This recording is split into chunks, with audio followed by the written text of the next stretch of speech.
What's up guys? So may namatay tayo ditong small rat, no? Ayan. Malambot na, bala ko pa sana ibigay sa BP ko, kaso wag na lang, baka malason pa sila, no? Kasi patay na yan. Ingay ng manok. Kasi patay na yan, no? So bigay na lang natin sila sa super worm natin, no?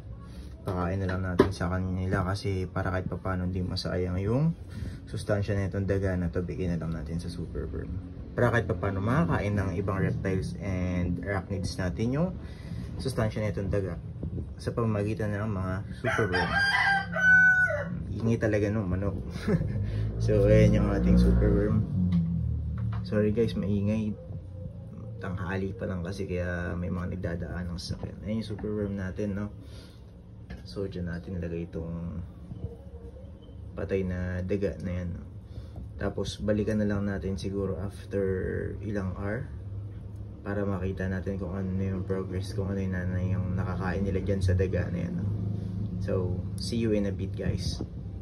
A few inches later. So ayun na nga, after an hour balikan na natin tong ating binigay na rat. Ayun na, kita mo, 1 hour lang nakalipas.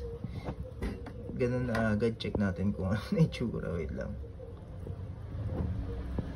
Ayun, tignan mo, wasak-wasak na agad. Grabe, hindi mo na agad halos makikilala yung mice, ay yung rat.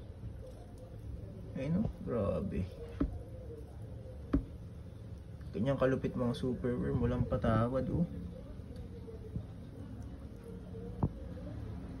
Ayan sila katindi. Taragis na yan.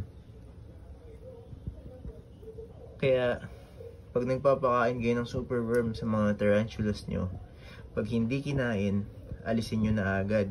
Kasi baka mamaya yung tarantula nyo pakainin ng super worm. Kasi sometimes yung mga tarantula pag di kumakain is pre-molt. Baka mamaya habang nagmumult sila, tirahin sila na ito.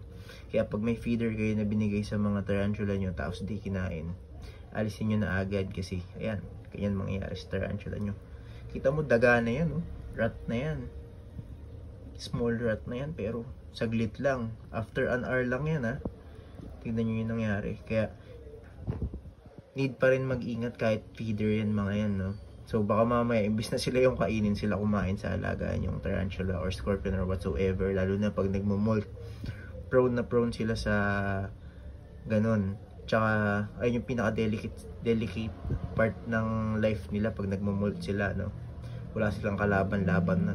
So ayun lang guys. So sana may natutunan kayo sa kalokohan na to, no.